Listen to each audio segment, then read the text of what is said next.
हातकणंगले तालुक्यातील पारगावच्या बाबासो मोरे आणि महेश वडर यांनी तळसंदे हद्दीतील जमीन वाठारच्या दबडे कुटुंबाला विकली। त्यासाठी दबडे यांच्याकडून 18 लाख रुपये घेतले, मात्र ती जमीन दबडे यांच्या नावावर केली नाही। याबाबत विचारणा केली असता अरुण दबडे आणि मंगल दबडे यांना जातीवाचक शिवीगाळ करून मारहाण केली। दुसरीकडे गेल्या 10 दिवसांपासून पेठवडगाव पोलीस याविषयीची तक्रार दाखल करून घेण्यास टाळाटाळ करतायत। त्यामुळे आपल्याला न्याय मिळाला नाही तर 20 ऑक्टोबरला पेठवडगाव पोलीस ठाण्यासमोर आत्मदहन करण्याचा इशारा दबडे कुटुंबाने दिलाय। हातकणंगले तालुक्यातील वाठार इथल्या मंगल दबडे आणि अरुण दबडे यांनी पारगावच्या बाबासो मोरे आणि महेश वडर यांची तळसंदे हद्दीतील शेतजमीन खरेदी करण्यासाठी मे महिन्यामध्ये संचकार पत्र केलंय।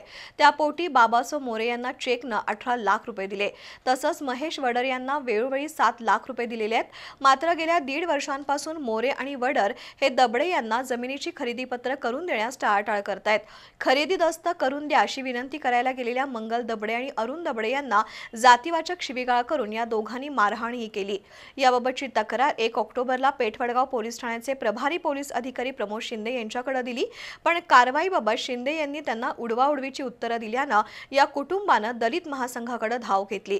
त्यामुळे 19 ऑक्टोबरपर्यंत न्याय मिळाला नाही तर 20 ऑक्टोबर रोजी पेठवडगाव पोलीस ठाण्यासमोर आत्मदहन करण्याचा इशारा दबडे कुटुंबानं दिलाय।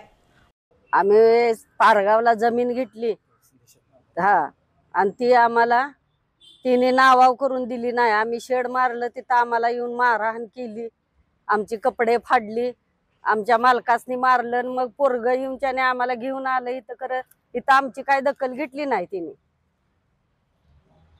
मग ती आमचं परत आम्हाला मिळावं, नाही आमच्या नावावर करून द्यावं हीच आमची अपेक्षा, नाही तर आम्ही जीव घालवून घेणार आम्ही।